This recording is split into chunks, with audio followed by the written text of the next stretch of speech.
Hey there, good morning. Alex Lokes here and welcome back to the channel.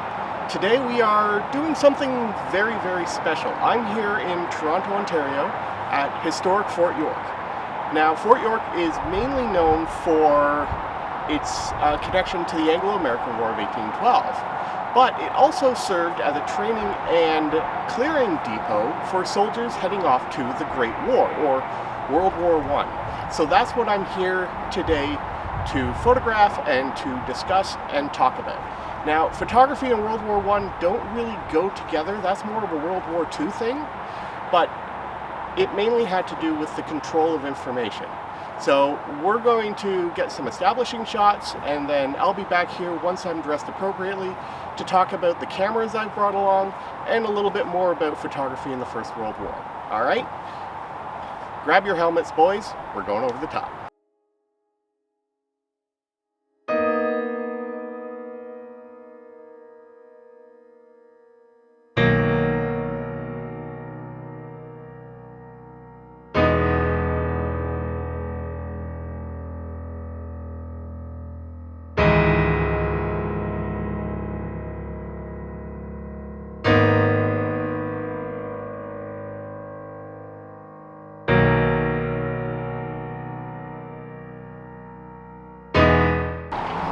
Alright, so here I am. I'm kitted out as best as I possibly can for a civilian during the First World War.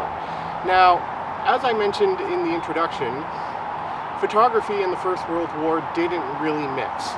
A lot of the times they wanted to simply control the information coming out of the front to be able to promote the idea that the war was going well, when in reality it was a big shit show.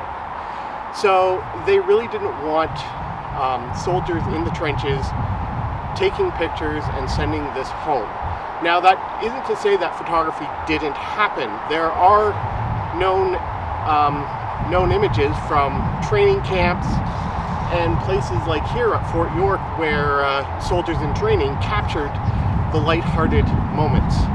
And in fact, Eastman Kodak sent the American troops over in 1918 with vest pocket cameras that took 127 film. Now, these days in the 21st century, 127 film is difficult to come by, and I really don't have a 127 camera or a vest pocket. So instead, I'm going with a couple of post-World War II cameras. It's an old favorite, and it's my Zeiss Iconta 521. I figured, you know, small size, it'll look enough like early 20th century camera that I can easily carry around. And in this I'm shooting Fomapan 400 at 250. So let's take a look at some of the images that I captured on this camera today.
Alright, so the second camera I have with me today is another Zeiss Icon, my Contact 3A. Now, 35mm film was being used at the time, and there were a few still cameras, but a lot of the time 35mm was mainly aimed at motion picture film. So in here I'm shooting FQ100, my final roll.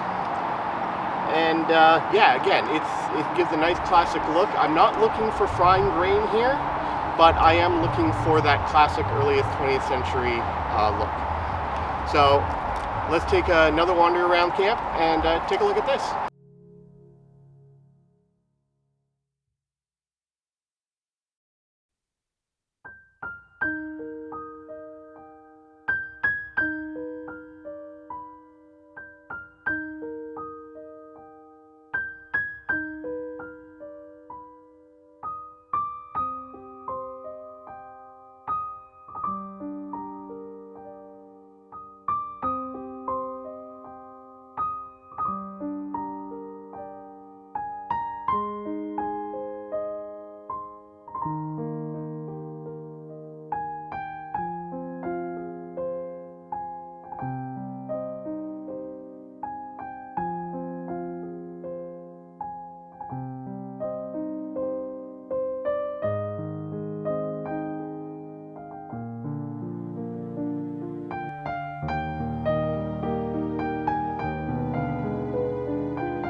So the one thing I want to close with is that you've seen a lot of people in uniforms with guns and with rifles. And the one thing that we're not here for is to glorify war. War is ugly, it lasts long, and it's costly, both to those who fight it, those who die, and the land it's on. There are still whole sections of France that you can't go into because of the First World War.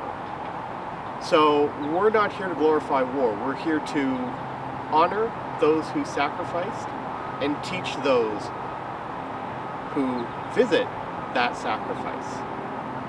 So I encourage you, get out there, visit a historic site in your town. What historic sites have you visited? Make sure to leave me a comment below.